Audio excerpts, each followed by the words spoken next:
2026년 7월 13일 월요일 미국 증시 요약입니다. 금일 미국 증시는 하락 마감했습니다. 트럼프 대통령이 호르무즈 해협을 통과하는 이란 선박에 대한 봉쇄 조치를 재개하겠다고 발표하자 유가가 급등하고 위험자산 선호 심리가 위축됐습니다. 이에 S&P 500 지수는 0.79% 하락하며 이틀간 이어온 상승세를 마감했고 나스닥 종합지수와 다우지수 역시 각각 1.55%, 0.26% 하락했습니다. 트럼프 대통령은 이란 봉쇄를 재개하는 한편 호르무즈 해협의 안전과 안보를 유지하는 데 필요한 비용을 충당하기 위해 해협을 통과하는 모든 화물에 20%의 통행료를 부과하겠다고 밝혔습니다. 이 같은 발표에 브렌트유가 배럴당 83달러를 돌파하는 등 국제유가는 일제히 급등했습니다. 이번 지정학적 긴장 고조는 미국과 이란이 주말 사이 대규모 공습을 주고받은 뒤 발생했습니다. 중동발 리스크가 불거진 가운데 그동안 상승장을 주도했던 반도체주마저 급락하면서 증시에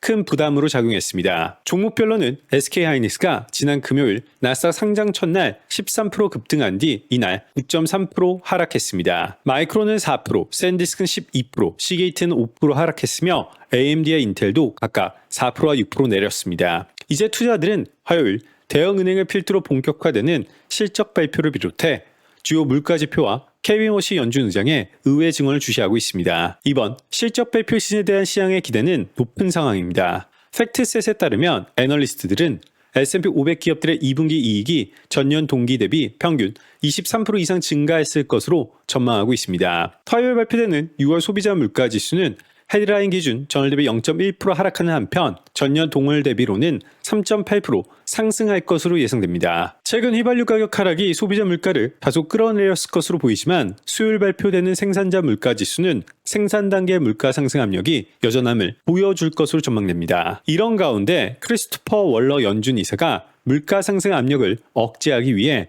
추가 금리 인상 필요성을 시사하자 단기자금 시장에서는 연준의 7월 금리 인상 확률을 약 50%로 반영했습니다. 아울러 케빈 워시 연준 의장도 화요일과 수요일의 이틀에 걸쳐 취임 후 첫 반기 통화정책 의회 증언에 나설 예정입니다. 이 자리에서는 미국과 이란 간의 분쟁이 물가에 미치는 파급력과 이에 대응할 연준의 향후 정책 방향에 대한 질문이 집중될 것으로 보여 시장의 이목이 쏠리고 있습니다. 글로벌티의 토마스 마틴은 주시장은 주로 반도체주에 힘입어 5월 말에 고점을 기록했다. 이처럼 짧은 기간에 큰 폭으로 상승하면 이러한 흐름이 얼마나 지속될 수 있을지에 대한 의문이 생길 수밖에 없다. 시장이 저평가되어 있다면 상황이 다르겠지만 지금은 충격을 흡수할 여력이 줄어든 데다 여전히 불확실한 요인이 많다. 웰스파고의 폴 크리스토퍼는 글로벌 금리가 상승하는 가운데 기술 관련 지출이 지속될 수 있을지를 투자자들이 의심하면서 일부 기술 기업과 AI 관련 기업의 밸류에이션이 다시 주목받고 있다. 시장은 AI로 수혜를 보는 기업과 AI에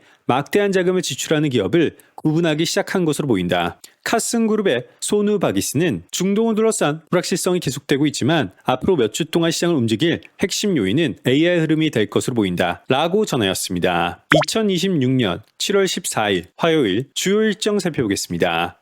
경제지표는 22시 15분 미국 ADP 주간 고용변화보고서, 22시 30분 미국 6월 CPI 상승률, 23시 연준 워시 의장, 01시 40분 연준 바이사, 02시 연준 굴스비 총재, 02시 30분 연준 쿡 이사, 03시 55분 연준 보우먼 부의장, 05시 미국 5월 순자본 유출이 예정되어 있습니다.